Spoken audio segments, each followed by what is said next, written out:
Hello and welcome to the 7th episode of When I Was Your Age. I'm your host, Roland Parker, and as always, it is a joy, pleasure, and treat to have you here.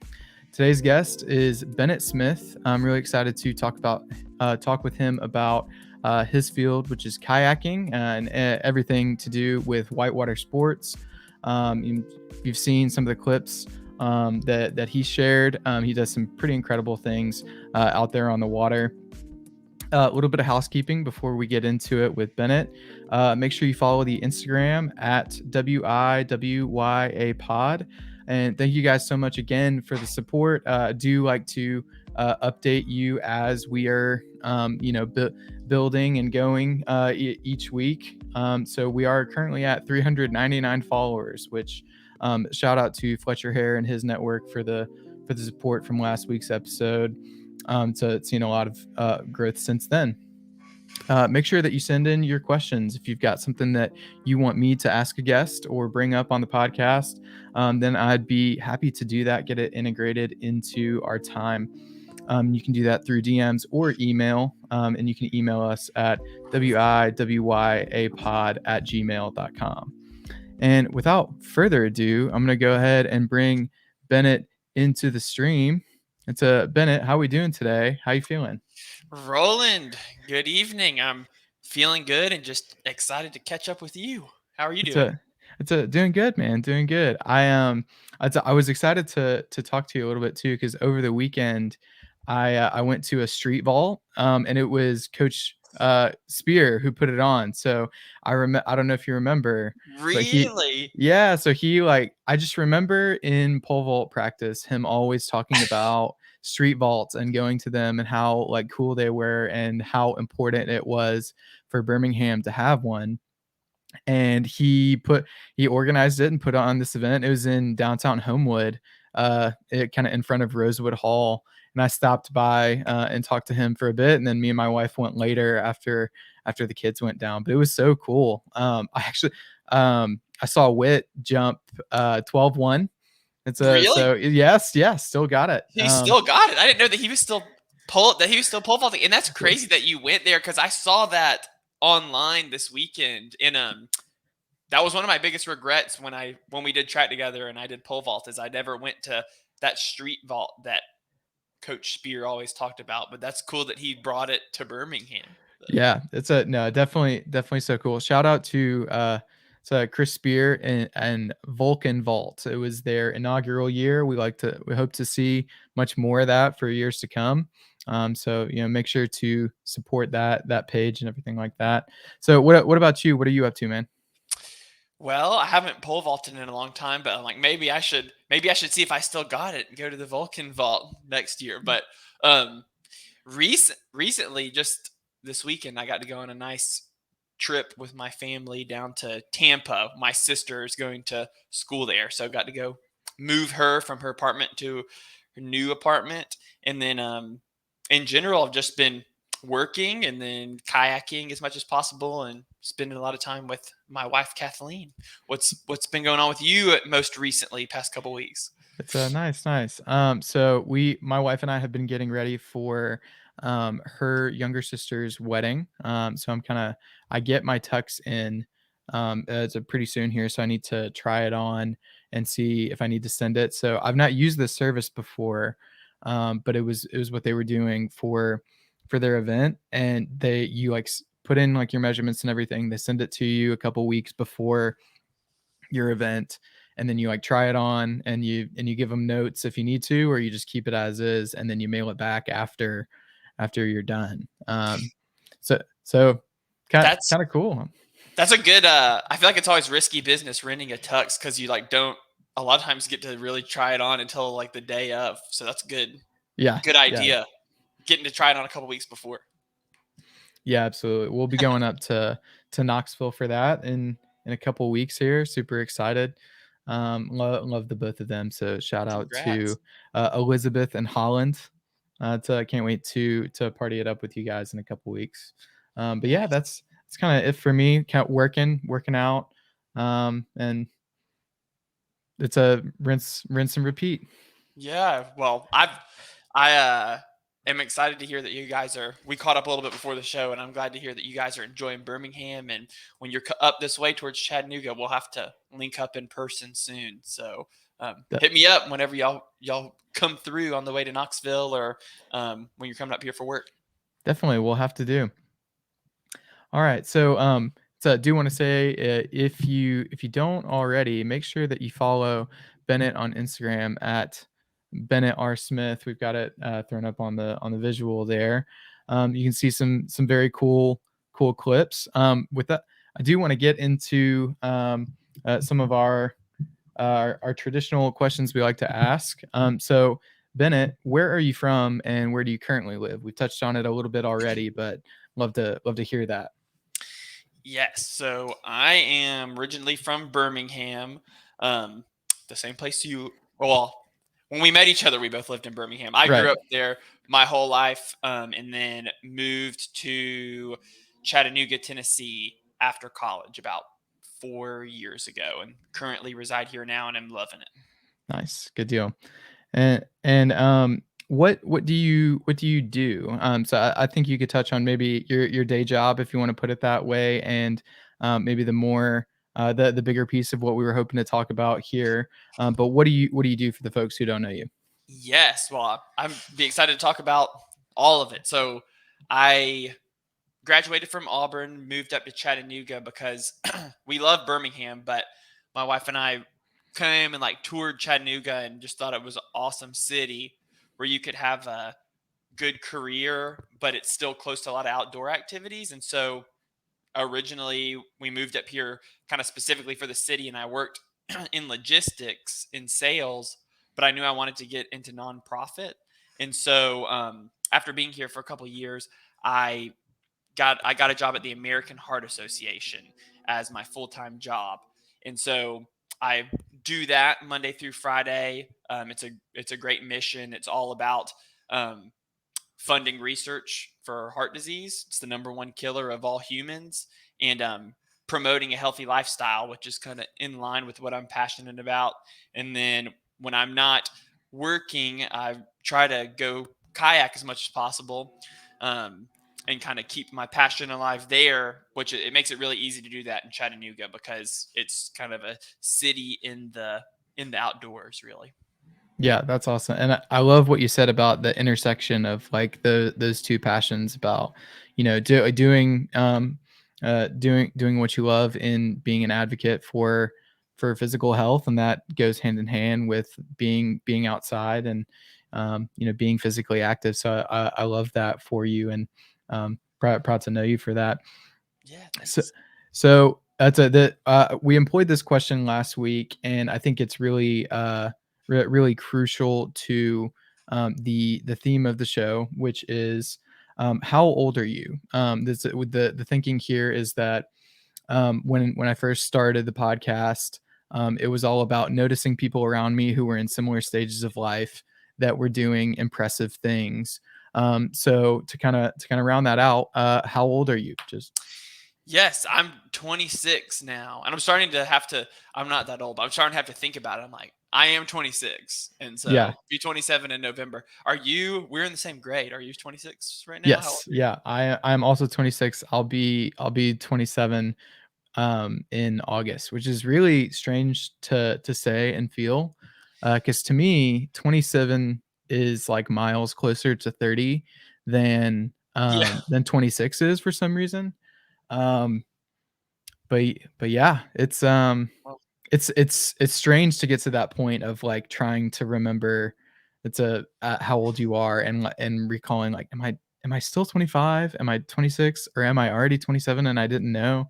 Yeah, yeah, I feel kind of a little bit that way now because it's getting there, and it does feel like I'm like, oh my goodness, I'm closer to 30 now than 20. It feels kind of weird, but still feeling good. And happy early birthday to you. When is it in August? the 4th. The 4th. Okay. So Kathleen, my wife's birthday is also in August. So happy early birthday to you guys. Right Nice. around the That corner. nice. Thank you. It's saying good thinking ahead for the wife's birthday. That's a good thought. Um So what piece of media are you currently enjoying? So I like to ask people about if they're into a book or podcast, music, TV. Is there something that you're kind of going to now? I think a lot of people they like to watch maybe a particular TV show with their spouse or enjoy a book as part of their quiet time. Is there anything that's standing out to you right now that you're consuming? Yes, I bebop back and forth from a lot of different things, and it's always a little different. For leisure, my wife and I are always usually watching some sort of show, but we're kind of in a little area right now where we don't really have a show, and so we're both reading a good bit now. Um, and a lot, I'm doing my MBA, and so a lot of my time I read books for that, which are interesting, but like nonfiction books when I'm Mhm. reading. Um, but I also kind of when I'm not reading those, I do a lot of listen to podcasts that are interesting to me that have to do with like health and fitness or kind of kayaking specific. Okay. Um, I kind of will nerd out on like health and fitness things a lot, and so I know a few people that do podcasts. I listen to those a lot, and then we'll listen to anything that kind of gives me an edge up on the kayaking side of things. Nice. Good Um, deal. one of the podcasts I listened to, uh, in addition to yours, I did a little homework and listened to this Oh, before. nice. Thank you. Uh, but before when I was your age podcast, I've always listened to The Art of Awesome by Nick Okay. Troutman. Um, it's a podcast I really love. It's on Spotify. Nice. Good deal. I feel like I've heard that before. I've not listened to it myself. Um, in the same vein as health and wellness.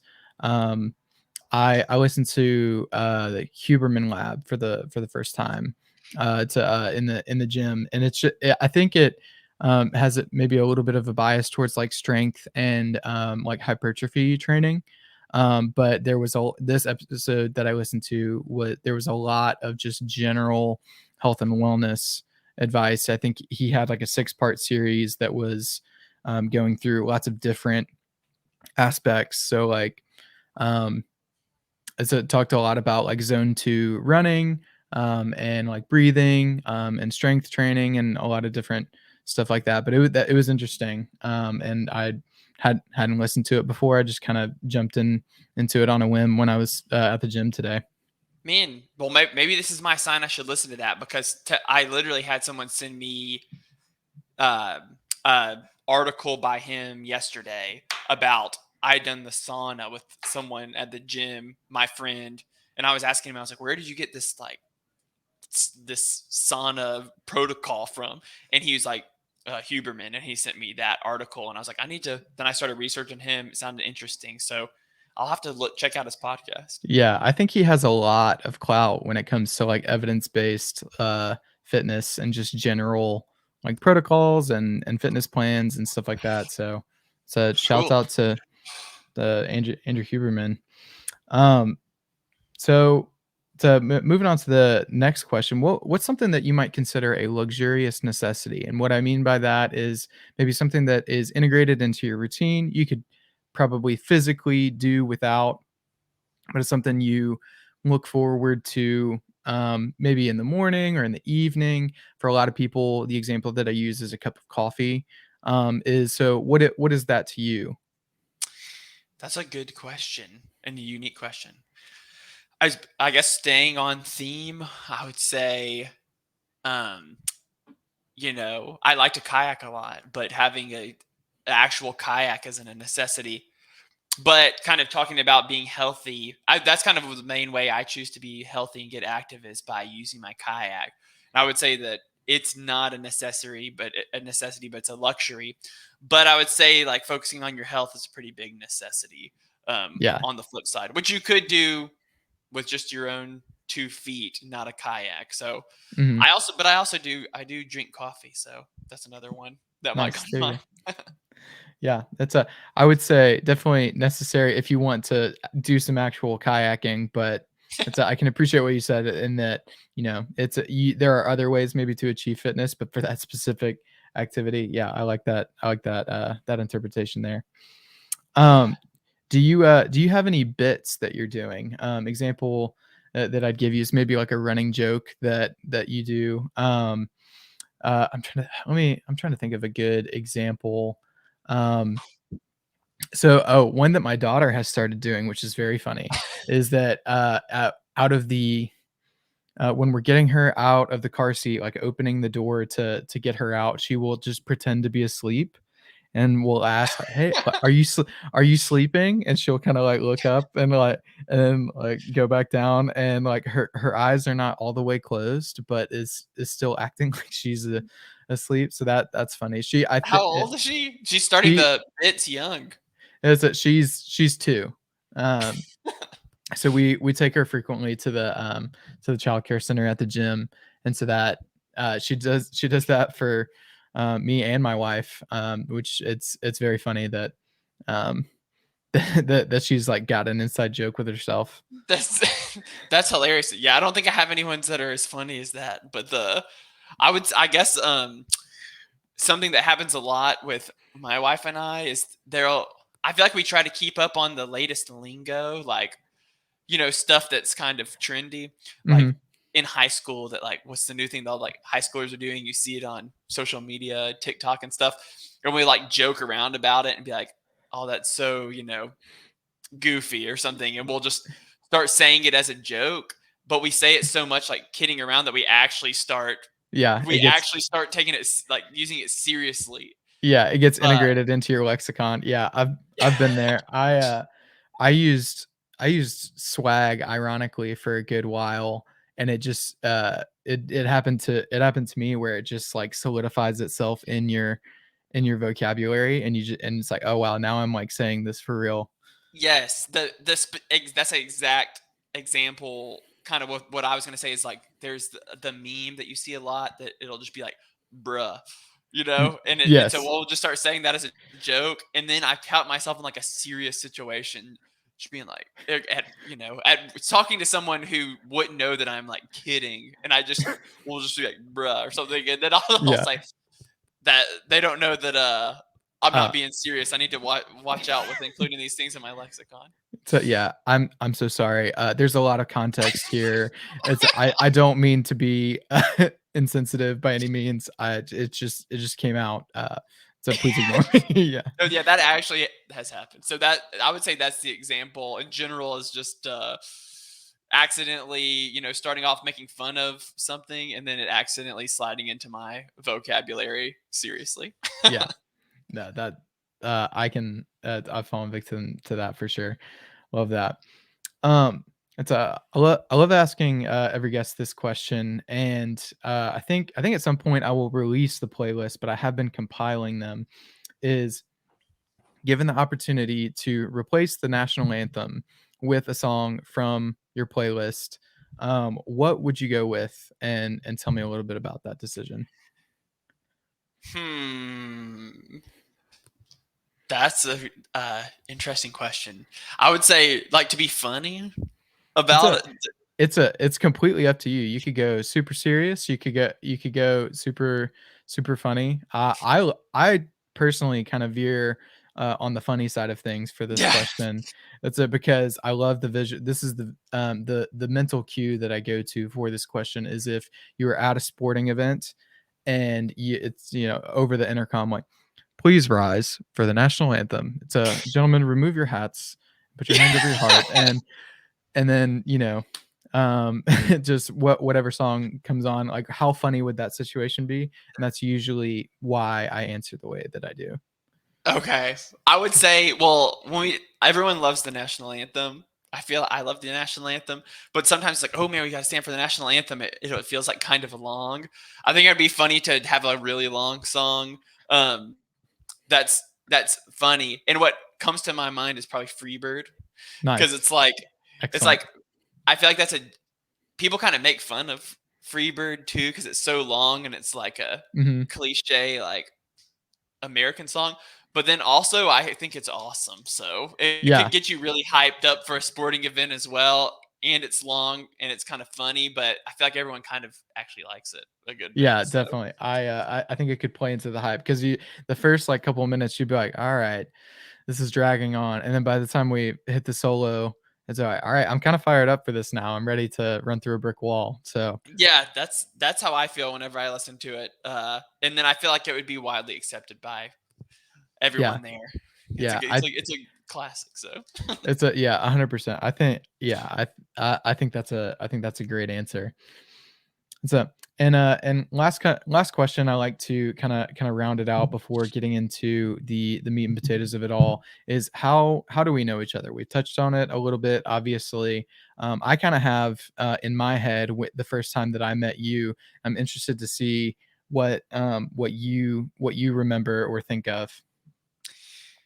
yeah, let's compare our notes. I think that, and I was thinking about this before, um, that we really met each other when we both did track and field, and I Mhm. think that started in middle school with Yeah. Coach Williams, Yes. and then kind of stayed in touch through that throughout high school.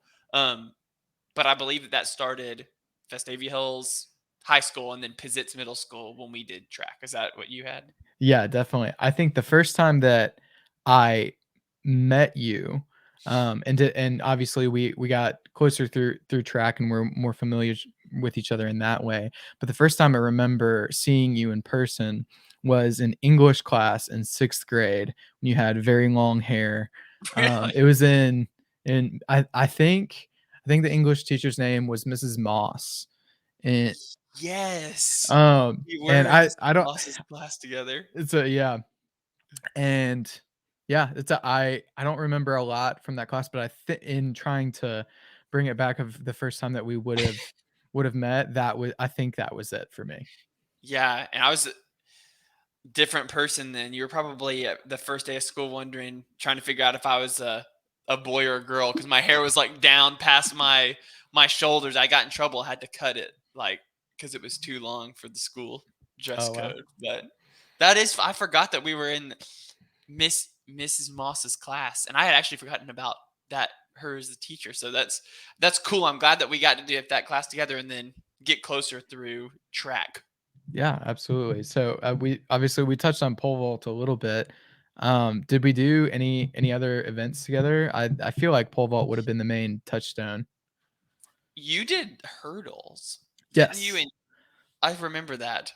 I did. And I I my did. ability kinda peaked in middle school, I'll say, because it was, like, so important to have, like, good form, like, early on, and then, more and more and later, like, people were getting faster and I wasn't.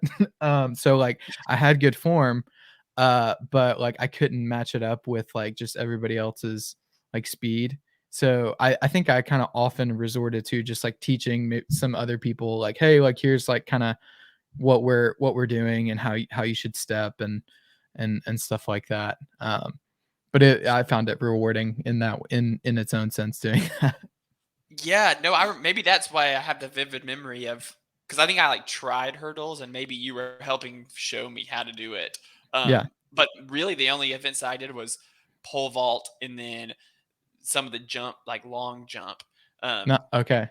and high jump. But you did more running events, is that right? Yeah, so kinda the first part of high school would have been a lot more on, like, middle and long distance events because I did cross country and I enjoyed it, like, fine. But I once I, like, started pole vault I think I started pole vaulting junior year, and I enjoyed it way better. I was not good, but I, like, enjoyed the people that I was around, and I liked it was, like, I don't know, physically, like, as, like, a challenge, it just, like, jammed with me a little bit better. I Yeah, was kinda burnt out, I think, from distance running. Um, right. but yeah. That's right, and then you started pole vault as I exited because I didn't do pole vault. I think I ceased doing pole vault midway through my junior year and didn't do it senior year. So I Okay. think I was on my way out as you were coming in just because I started doing more kayaking things were conflicting. But I loved Yes. pole vault and everyone that did it. It was good times. I'm glad that I Yeah, did it a good bit. absolutely. One other memory that I'll kind of throw in as we lead into some of the kayaking stuff is, maybe sophomore year of high school.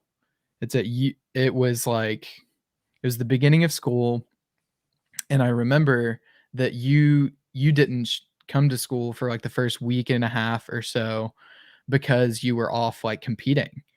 Um, and we were in the same Spanish class. And we had like established like some of like the class rules and stuff, and you had to like do a little bit of like catch up with. And I can't remember this teacher's name, but I remember I being in the remember. same. I remember being in the same Spanish class, and like the remembering that you weren't at school yet because I think you might have been in Europe competing, if I'm remembering right.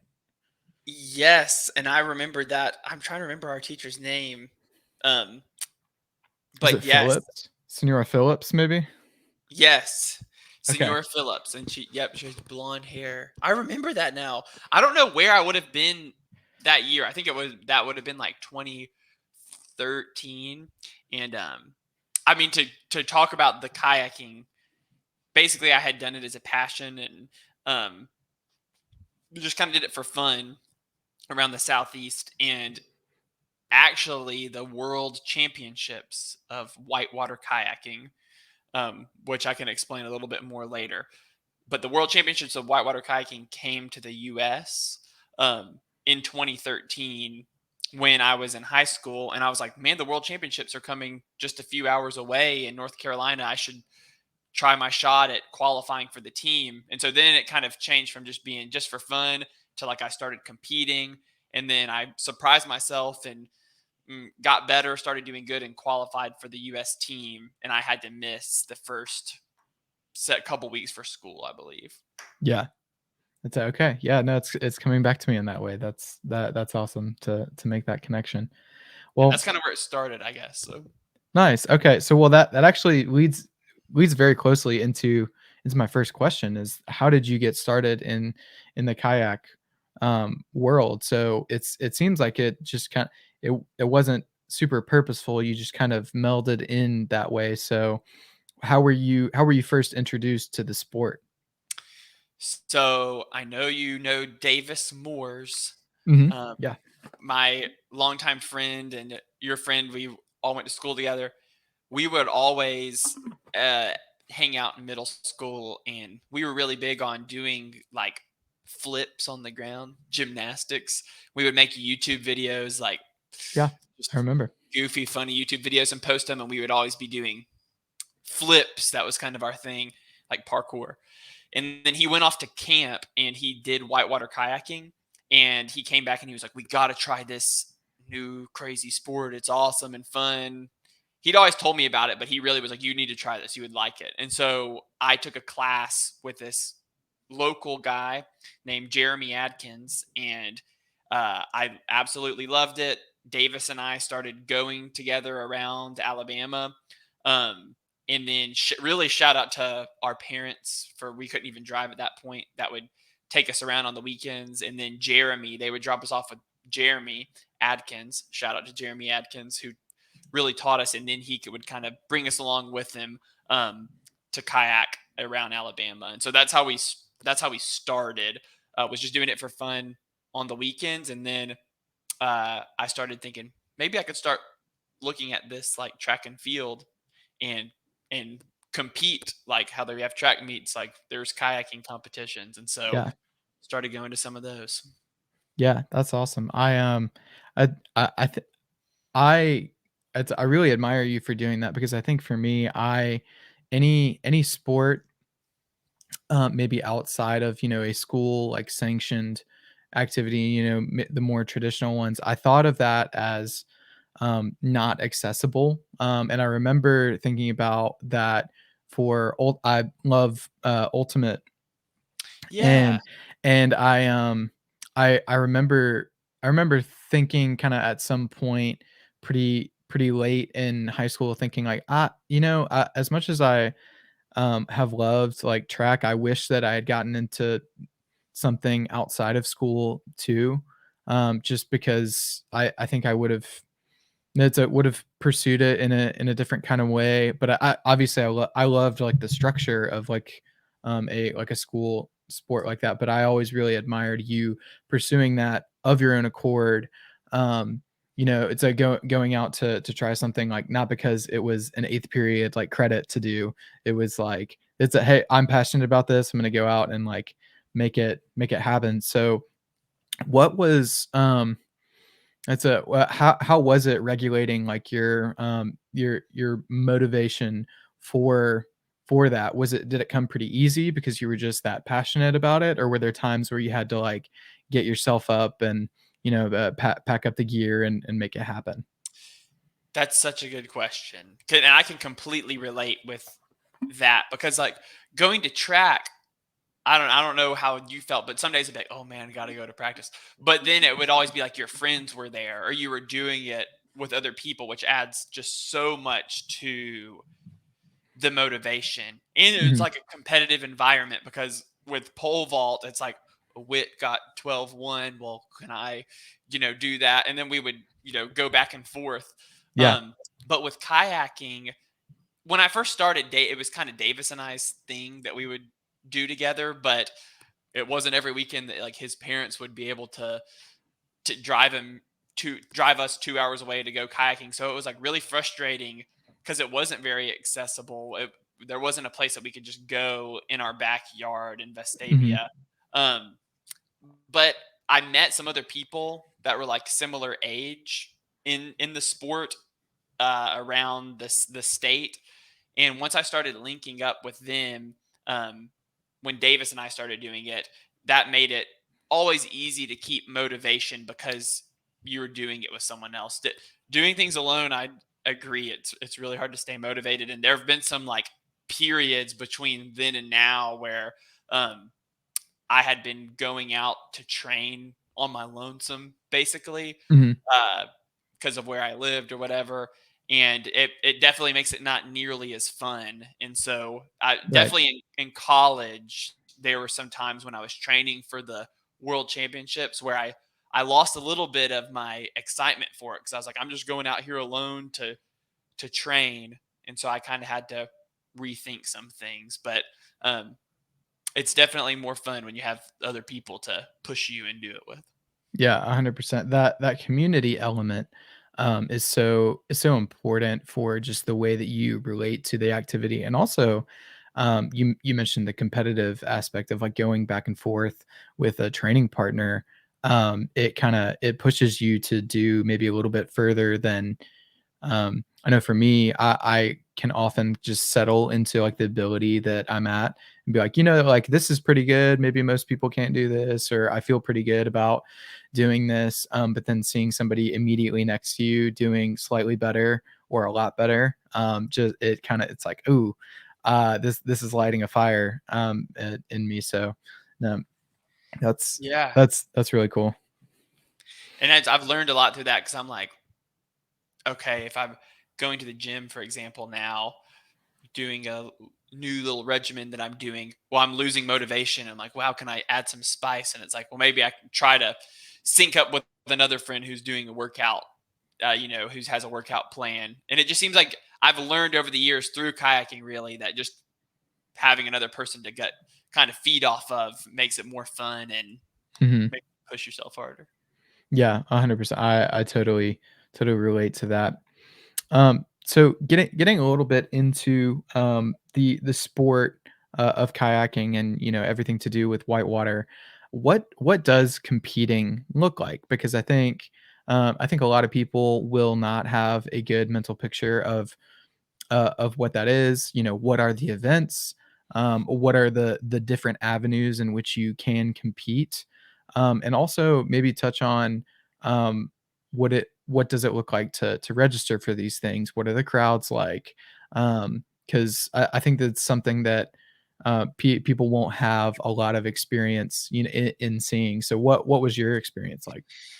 Yeah, and I'm like, maybe I should have led with this because kayaking, I talk, it's very familiar to me, but it's a little bit of a niche sport for the majority of people. So basically, whitewater kayaking in a nutshell um, has two pieces to it. There's like a kayaking in a river from point A to point B, and you go down rapids. Um, go off waterfalls. It's basically like your own personal water slide. You can think of it as that, but you Mhm. can steer it with your kayak. And there's competitions for that, like who could go from point A to point B the fastest. And then there's something called freestyle kayaking, which I love to just kayak from point A to point B, but I've done a lot of competing in what we call freestyle kayaking.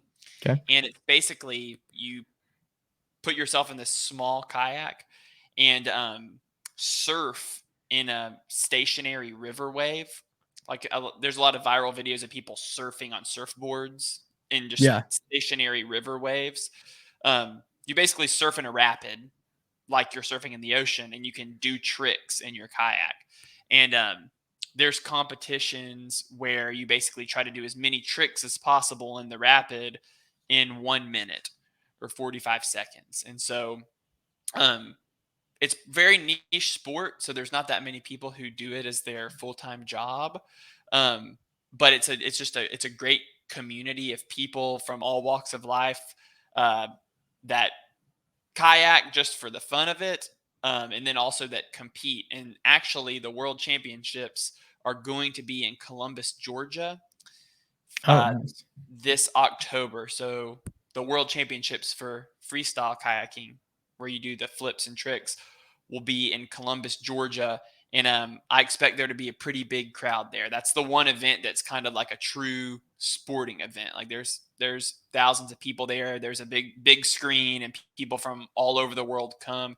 It's kind of like the equivalent of the Olympics. It's the highest level of Mm, competition for sure. Yeah. freestyle kayaking. Yeah. That's awesome. So, and I imagine in because I feel like I've seen this in maybe the more organized, formal competitions. Is those environments are a little more controlled. They select a very specific section of river, or even so far as to like construct an environment. So have you been on like these man-made rapids before, and like does it feel it's a much different from what you would encounter like just in naturally? Yes. And that reminds me, I left off a key point. So, like, there's different types of disciplines of whitewater kayaking, but there is a form of whitewater kayaking in the Olympics called slalom kayaking, and it's you kayak from point A to point B, and you go through gates like a slalom skier goes through gates. And it's required whenever there's an Olympic venue, they have to have a place to do slalom kayaking. And so a lot of the different cities will build an artificial course to do the slalom on. They're in the US, and also cities will just build them as like a revenue source and a fun attraction. Like there's one Mhm. in Charlotte, North Carolina, the Whitewater Center. There's one in Oklahoma City, and they just opened one in Montgomery, Alabama Really? this past weekend. And the answer is yes, it is a little bit different than kayaking in a natural river, but not really. It's really like getting the thrill of kayaking in a or whitewater rafting in a natural river, but a lot safer because it's all man-made and controlled. And I have kayaked on a lot of those over the years, but I am just itching to get down to Montgomery. I haven't been there yet, but it's just 1 hour from Birmingham. It's crazy. Montgomery, Alabama has that. That's wild. I was talking with a coworker who lives in California, a big time like surfer, and go there's a similar kind of experience in going to some of these like surfing facilities that they're set up in these wave pools. It kind of looks like a train, like pulling like something that's like cleaving the Yeah. water and creating this super smooth and consistent wave. And so in that element for that sport, it is like they can control the wave. It's going to be this big, like every single time. There's not as much like variability. So it's that I was interested to hear how it would compare to whitewater kayaking. Are they like trying to make it like rough enough to where like competitors are have some issues on some of the some of the turns and stuff? Yes, for the slalom kayaking, which is kayaking from point A to point B, going through gates, they try to make it challenging, like what you might encounter in a natural river. But a lot of times for the freestyle kayaking, like doing tricks, they try to make as perfect of a feature or a wave. It's essentially like a wave is for surfers, as perfect of a river feature where you can do as many tricks uh, that are the cleanest as possible. So they do strive for perfection um, with some of the rapids. So Yeah. to help Gotcha. push the sport and do bigger and better tricks, pretty much. No, that's so interesting to kind of among the different disciplines, like the variability there. Mhm. So it's with it being kind of at the forefront of this sport. You mentioned it being niche, and having a pretty big social media following yourself. What what kind of impact have you seen from social media on your sport and maybe even your own relationship with the sport, the outdoors? Has it changed the way that you interact with either? Hmm. I would say I'm trying not to get into too much kayak lingo while when I'm talking about. It's a you can break it out. Just we'll debrief and explain it too. Yeah, that's well, it's basically there's two types of whitewater kayaking, like going down the river and then doing tricks. Well, recently there's been kind of this uprising of a new forefront of kayaking that people call downriver freestyle. And it's doing tricks while you're going down a rapid or going off of a waterfall. And since I've been in the real world, or I work um, Monday through Friday, and don't travel around to kayak competitions as much as possible. I've been pushing myself a lot with trying to create some new, never before done downriver freestyle Mhm. tricks. So that's and there's not really many competitions that go on for those right now. Really, the whole kayaking world turns to social media to see what people are doing all over the world. Um, in seeing like, wow, that person did that off of a waterfall in Europe. Can I do that off of this one down the road in Tennessee? And that's really where I've been pushing myself in kayaking recently, is uh, trying to just kind of innovate and do some more of the downriver freestyle tricks, which has really been sparked by social media. And Mhm. I think the ability for people to be able to see with kayaking in any sport, just like have access to so much media to be able to like study people's technique and form, Right. and like listen to podcasts and listen to people's thought process on how they did this trick or this rapid. I think it's really like made the sport progress super fast, and like Yeah. someone who's only kayaked for a year will be a ton better than someone who kayak just watching a VHS tape of whatever they Yeah. could get their hands on. But I also think, on just like more general terms, it's made it also a lot more accessible for the public, I guess, to like find some more of the pristine places that before you kind of had to, they're kind of off the map and you just kind of had to know how to get there. And so You had to be in the know. in the know, yes, you had to be in the know. And I feel like it's a good and bad thing, because it's a lot of the places that used to be more kind of hidden are, getting trashed a little bit from people going out there, and just a ton of people going to these places. But then again, it's like a lot more people are getting exposed to the outdoors because they see something cool on Instagram and want to go check it out themselves. So Right. Yeah. It like double-edged sword in that, like, okay, like I'm really excited and happy that people are pursuing being physically active like in the outdoor space. There is a body of work showing that being outside while you're being physically active is, it compounds on each other. Those things are it's so good for you, from a mental capacity and a physical capacity. So like that's great. But also I want some of these places that mean a lot to me. I want them to be preserved. I want them to stay pristine. And it's yeah, I can imagine that that would be hard. Like, have you had an experience where you've like rolled up to like maybe one of your favorite spots that was more secluded and was like surprised at like the crowd there, or like evidence of people being there? Yes, that yes, and in short, I guess it's I don't want to I guess sound like I am frustrated at more people getting into the outdoors, but really there's just a place that I kayak all the time that's right down the road from me, and it seems like every year more and more people are coming to this place, and there's more and more trash that's being accumulated during the summer. um, and I feel like I guess what we can do to change it is just within the kayaking community and outdoor community in general is just be good stewards. And if you are going out to those places and you really do love them that much, like help encourage keeping them clean, like pick up after yourself, and encourage other people that are out there to do the same. So I'm a big believer of get as many people in the outdoors as possible because it's good for your health. It's there for us to enjoy it. The American Heart Association has work that supports the connection with getting outdoors and your health, but also just teaching. As more people are getting out there and enjoying it, we got to take care of it too. Yeah, that definitely I can totally relate to that.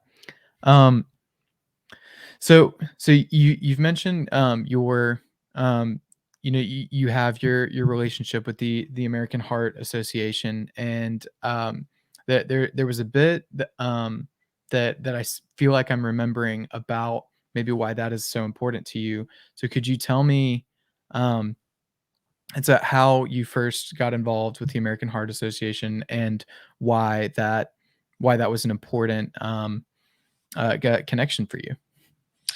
For sure. So really, I value healthy living. I've told you I nerd out on like working out and being healthy, because it's makes you feel good, and it also helps me with my competing with kayaking, and I want to help other people be as healthy as possible too. But also my family's been significantly impacted by cardiovascular disease, which is heart disease and stroke. I've never even got to meet my granddad. He passed away when he was 42 from an aneurysm.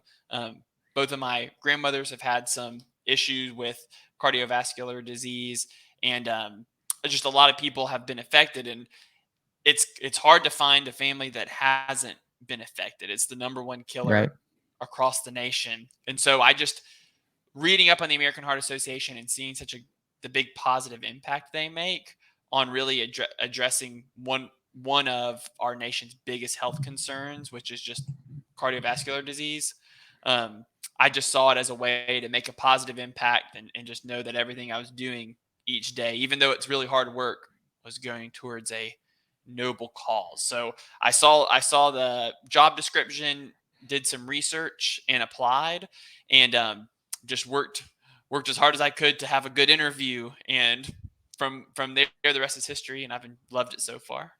Yeah, I love your connection to that.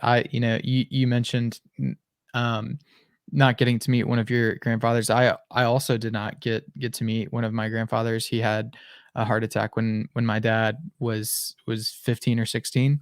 Um, Really? and so and he's my namesake too. So it's hard um to to not have that connection with him and be able to share what that relationship would have been like with my own dad.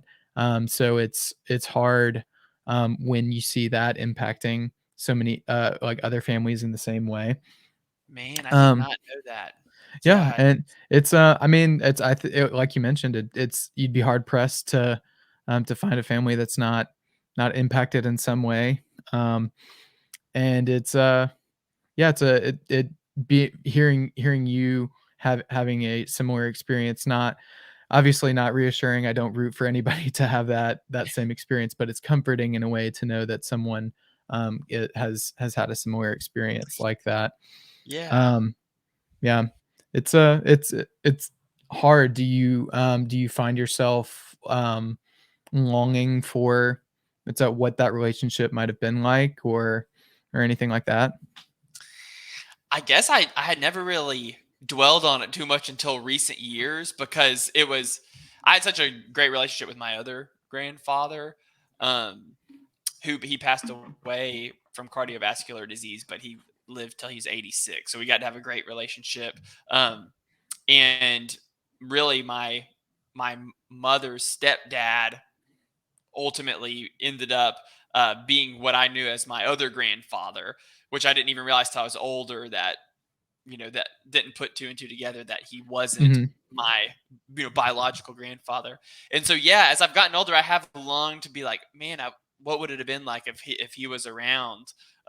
Because Hmm. he that is my namesake too. His last name was Bennett, and so that's where I got my first name from. And Wow. we look alike, and people say are similar in a lot of ways. So I do long for that. It kind of gives me passion in my work every day to try to stop that from happening to others in the future. Yeah, that's well, that I'm really kind of forward that it's a that you also share a name with him and never got to meet him. Yeah, I've Yeah, that's crazy. I had no clue that your connection was that close as well. So yeah, so yeah, a little it's I'm a little lost for words with that. Cool too. Well, thank you for sharing that. I really appreciate it. yeah, Um, thank you. shifting gears a little bit back to kayaking is what do you think is in the future for your relationship with the sport or and but what about and also I'll ask what do you think is in the future for the sport in general? So maybe how you connect to kayaking and then maybe how the world connects to kayaking. What do you think is in the future for that?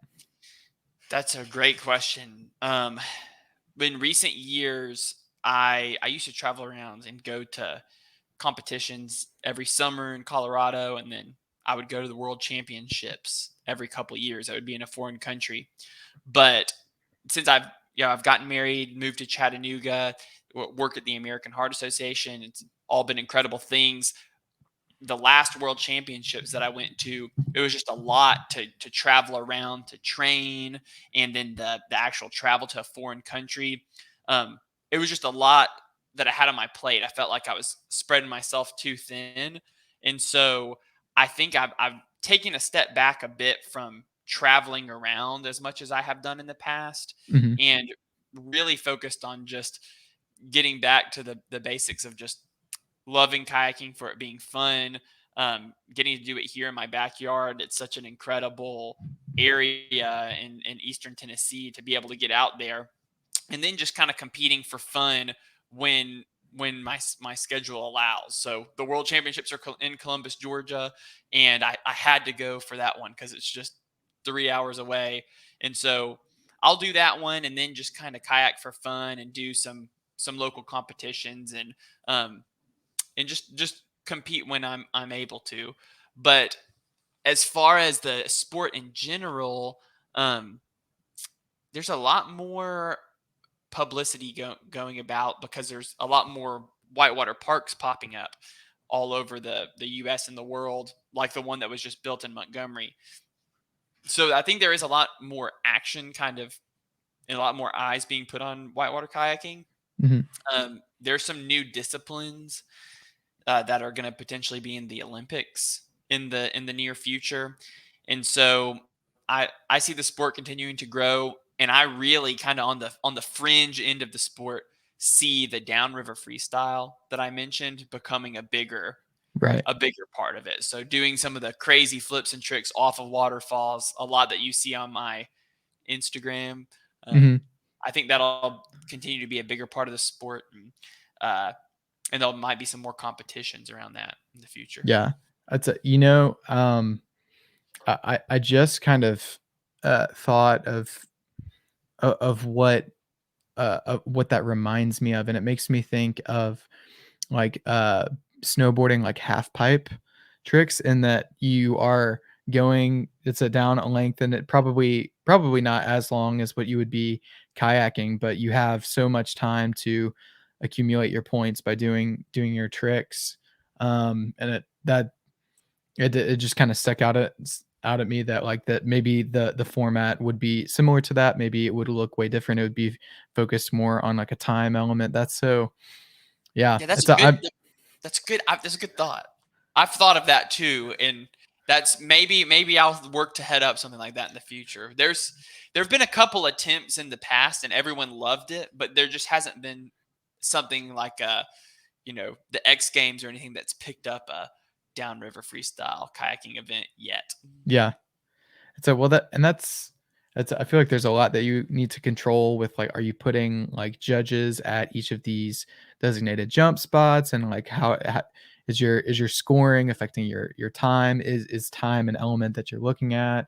Um that's that's interesting. But I'm glad that you mentioned that like it seems more and more like niche sports are growing at a much faster rate than they ever would before, just because you can accumulate a really passionate group really quickly. My last guest was Fletcher, and he's a professional ultimate player, and I have seen that community. Obviously, it was well established on like the local level and like competing like in a serious way, but seeing like that professional league growing in the way that it has, like even since like I was first introduced to the sport, is a pretty crazy thing to witness. So I'm sure that kayaking will experience that in its own way, or already has. But very cool. Yeah, yeah. What do you think has made the spark happen for Ultimate? Um, for they're they now have more of an infrastructure to stream and like record and like post the games, and like enough people now are interested in it, or I think it lends itself to being a really exciting spectator sport, because there's the element of scoring in an end zone. People are familiar. There's the movement like basketball. There's some great athletic feats, but more and more too, it's getting plugged into like the Sports Center top 10. I remember being really excited Yeah. when so the a local guy, Matt Smith, he plays for the Atlanta Hustle. He's big time in the AUDL, and he's like a big time like player advocate and youth advocate. And I remember being in college and like seeing. I was like, I've played against Matt Smith, and he's like in Sports Center top 10, Oh and my like so goodness. there he is, like laying out for this huge bid to score, and yeah. So I think it's only a matter of time before like people, real like more people who are increasingly good at the sport will plug themselves into it. Um, so and I think the same thing with every kind of sport that you would say is smaller like that. Um, so so yeah, Yeah, and that's I my that's take. that's awesome. I'm gonna have to look up the Matt Smith Sports Center top 10. I feel like I remember seeing that, and I bet social media helps, or at least with kayaking, I know it's helped just kind of Right. put some more eyes on this more niche sport, and so um, it's definitely gotten more people from my perspective interested, and I think it will just continue. And I'm glad to hear the same things happening for Ultimate. Yeah. Well, I'll share this story because it was really funny for me. I was in the gym, and I was on so this was back in Tennessee, and the gym that we were at, it had like just rows of treadmills. I was like kind of warming up, watching my YouTube videos and stuff, and I look up on like one of the TVs that they have across the wall, and I see this clip. I'm like, oh, so they've got like a little kayaking up there, and then it was like a news station that was reporting it, and this guy's doing like some tricking like stuff like off of like piers and everything. I'm like, oh, that's so funny, that reminds me of something that Bennett would do. And then I like look a little closer, I was like, that is Bennett. It That's was so wild. I like looked around, and I like had my headphones in, and I like didn't have anybody that I could like share the moment with, so I'm glad that I can bring it up now. But I like went home and told my wife, I was like, "You won't believe what I just saw on the news when I was at the gym." It was a very surreal moment for me because I like especially couldn't like share. I was like, you don't understand how significant this is to me. Did you send me a message? I feel like you might have sent me one because I didn't know that that was going to be on TV. And it was on I'm Fox. Yeah, I may have sent you a message around that time because I just remember being so floored by the fact. I was like, like it was surreal in that, like, I was like, oh, that's something that Bennett would do, and I like squinted my eyes. I was like, that is Bennett. Yeah. Well, that I'm glad that you saw it because I didn't know that it was happening, and several people messaged me, and then I caught on, and I was able to go back and see that it had aired on Fox. And so, hopefully, with some stuff like that, hopefully, I can get a few more exciting looking videos out there to help spread the word on the sport. But I think that got a lot of people's eyes on it because it was like it was in the middle of like um, just kind of when everyone was really tuning into the news with like COVID and everything that was going on. Yeah, So I got a lot of messages from that. yeah, that's awesome. Well, I agree with you in that a lot with social media and sharing clips like that, it will drum up a lot of excitement for a sport, and like some kids gonna see that and be like, oh, that's like the coolest thing I've ever seen. I want to do what that person's doing. So I totally agree. It'll be exponential kind of blow up. Yeah. All right. I got a few questions from Instagram that we'll run through, and then we'll wrap it up. And I really appreciate your time, especially with the time difference. We did we had a little bit of a little bit of a fumble before. I'd say we didn't take into account the time zone difference. That's in recording, but we're on track now. Yeah. We And know where, well, when we last spoke, we were both in Central Time, and then I thought that Roland was on Eastern, and now I'm on Eastern. But we know where each other live now, and got it down. yes, absolutely. All right, so these questions come from Instagram. Thank you guys so much for your support and asking these questions. I think there's some really great ones. This question comes from Janie. What is something you regret not doing? Something that I regret not doing. Hmm. Man. Hmm. Well, everything's worked out really well, so I'm grateful for everything. But I would say maybe not going to that pole vault event on at There you go. the street vault. And then on a more serious note, maybe um, yeah, not going to the pole vault on the street. And then with kayaking, I didn't. I got there was a time there where I got a little too serious about it and didn't enjoy the fun in it. Luckily, I'm out of that now, but I was just focused on competing for a while. So I'll Gotcha. always wish I would have just kept things fun and light. Yeah, gotcha. Yeah, thank you for sharing that. This next question comes from Blair, and this question resonates with me because it was one that we would often use at summer camp. If you were a kitchen appliance or tool, what would you be? And tell me a little bit about that. The one that I would always use in talking to the kids, I would say that I was a blender, but specifically a Ninja, just to really grind it up, make some good smoothies in that way. So any kind of kitchen appliance that sticks out to you, you think that that's what you would be? Yeah, I was gonna say blender, but I'm not gonna say that now because that's what you said. But I the wish I'd kept it to myself so I didn't I'd make you feel probably like you were stealing. I'd probably be an oven because my oven is broken right now and it's been like a Oh yeah, disaster. And so at this very moment I would be an oven because we have an oven that's like drilled into our wall and it beeps all during the night. And so we can't sleep and we can't turn it off. Even when we turn off our breaker box, it doesn't turn off. So oh my uh, gosh, yeah, that's I would be awful. an oven so I could just cook up things and not have to buy a new one. That's tough. Hopefully you guys get that sorted soon. I hate that for you. When we got shortly after we moved, we didn't have a microwave at all. It was just like a hole, like where it was like meant to be installed. And like there was a couple things that happened where so like they came to install it and it was damaged.